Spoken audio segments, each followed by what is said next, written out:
आज की इस वीडियो में हम आपको बताने वाले हैं कि हम अपने SBI कार्ड ऐप के थ्रू SBI बैंक के क्रेडिट कार्ड का बिल पेमेंट हम कैसे कर सकते हैं, ड्यू डेट पर, ड्यू डेट से पहले या फिर ड्यू डेट के बाद में। A to Z सारी जानकारी इस वीडियो में हम आपको देने वाले हैं। तो आज की ये वीडियो आप सभी लोगों के लिए काफी ज्यादा हेल्पफुल होने वाली है। वीडियो को आप बिना स्किप किए एंड तक देखते रहिए। तो गाइस देखिए, सबसे पहले यहाँ पर हमें अपने SBI कार्ड ऐप को हमें इस तरीके से ओपन कर लेना है। SBI कार्ड ऐप को हम जैसे ही ओपन करते हैं तो कुछ इस तरह का इंटरफेस हमारे इस एप्लीकेशन में हमें देखने को मिल जाता है। तो चलिए एमपिन एंटर करके हम इसमें लॉगिन कर लेते हैं। तो आप यहाँ पर जैसा कि देख सकते हो, मेरे पास ये SBI बैंक के काफी सारे क्रेडिट कार्ड्स हैं। तो ये मेरा जो SBI बैंक का पल्स क्रेडिट कार्ड है, इसी क्रेडिट कार्ड की पेमेंट SBI कार्ड ऐप के थ्रू मैं करने वाला हूँ। इस क्रेडिट कार्ड में मुझे 40,000 रुपए की लिमिट मिली हुई है, जिसमें से यहाँ पर 315 रुपए और 91 पैसे मैंने यूज कर रखे हैं। तो इसी की पेमेंट मैं आपको लाइव प्रूफ के साथ करके दिखाने वाला हूँ। लास्ट पेमेंट हमने कितने रुपए की करी थी और कितनी तारीख को करी थी, लास्ट पेमेंट डिटेल भी हमें नीचे की साइड देखने को मिल जाती है। तो लास्ट टाइम मैंने 7,217 रुपए की पेमेंट करी थी 28 फरवरी को। और ये जो 316 रुपए का अमाउंट मेरे ऊपर ड्यू है इस क्रेडिट कार्ड पर, इसकी जो ड्यू डेट है वो है 28 मार्च 2024। तो ड्यू डेट पर, ड्यू डेट से पहले या फिर ड्यू डेट के बाद में कभी भी हम अपने SBI कार्ड ऐप से क्रेडिट कार्ड का बिल पेमेंट कर सकते हैं। और गाइस देखिए, यहाँ पर मैं आपको बता दूं, हमें यहाँ पर दो अमाउंट देखने को मिल जाएंगे। पहला है टोटल अमाउंट ड्यू और दूसरा है minimum amount due.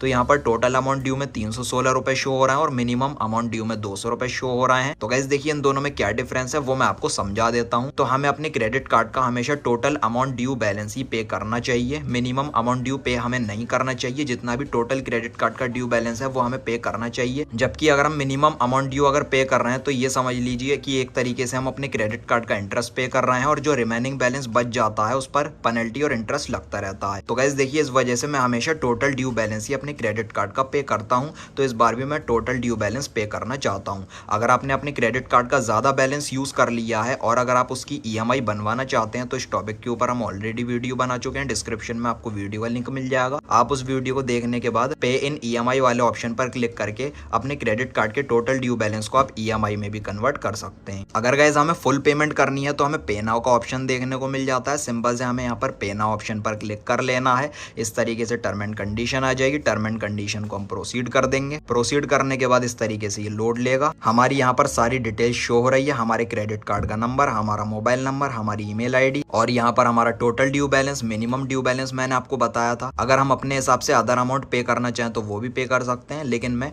Total amount due balance ही पे करने वाला हूँ, जो कि 316 रुपए है। पेमेंट करने के लिए नीचे की साइड हमें काफी सारे ऑप्शंस देखने को मिल जाते हैं। पहला है नेट बैंकिंग। अगर हमारे पास किसी भी बैंक की अगर इंटरनेट बैंकिंग है तो हम उससे भी पेमेंट कर सकते हैं, जैसे HDFC, ICICI, SBI।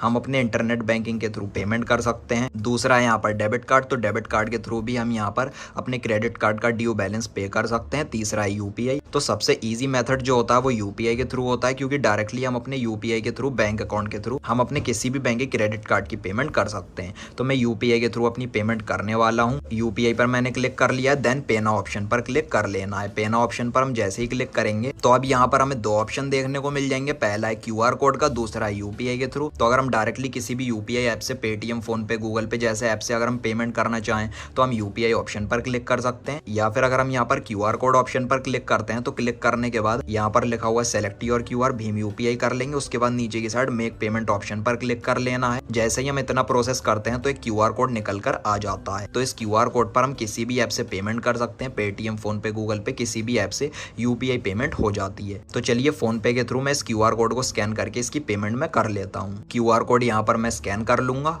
अमाउंट आप देख सकते हो 316 रुपए का ऑटोमेटिक आ चुका। अपने बैंक अकाउंट से हम इसकी पेमेंट कर लेते हैं UPI पिन वगैरह एंटर करके। तो आप यहाँ पर देख सकते हो पेमेंट हमारी सक्सेसफुली हो चुकी है। यहाँ पर हम अपने SBI कार्ड ऐप में जैसे ही रिडायरेक्ट होंगे तो हमें इस तरीके का सक्सेसफुल का पेज देखने को मिल जाएगा। यहाँ पर लिखा हुआ thank you, your payment has been successfully receive with the following detail. हमारी जो पेमेंट है वो सक्सेसफुली हो चुकी है। हमारे UPI के थ्रू SBI कार्ड का लोगो आ जाएगा। ट्रांजेक्शन स्टेटस में सक्सेस आप देख सकते हो। यहाँ पर transaction reference number, date and time आ जाएगा, कार्ड नंबर आ जाएगा, हमारी ईमेल ID, मोबाइल नंबर और कितने रुपए की हमने पेमेंट करी है वो अमाउंट भी हमें देखने को मिल जाता है। अब आप यहाँ पर जैसे कि देख सकते हो तुरंत हमारे क्रेडिट कार्ड को पेमेंट रिसीव भी हो जाती है। आप देख सकते हो 316 रुपए की पेमेंट रिसीव हो चुकी है तुरंत हमारे इस क्रेडिट कार्ड में। यहाँ पर हमारी ट्रांजेक्शन लाइव प्रूफ के साथ मैं आपको दिखा रहा हूँ। तो बस गाइस यही थी आज की वीडियो। इसी तरीके से आप भी बड़ी आसानी से मेरे बताए हुए इस तरीके से आप अपने SBI बैंक के क्रेडिट कार्ड का बिल SBI कार्ड ऐप के थ्रू आप पे कर सकते हैं। तो अगर आपको वीडियो पसंद आई हो तो लाइक और शेयर कर देना और चैनल को सब्सक्राइब करके बेल नोटिफिकेशन पर आप जरूर क्लिक कर लेना। Thank you.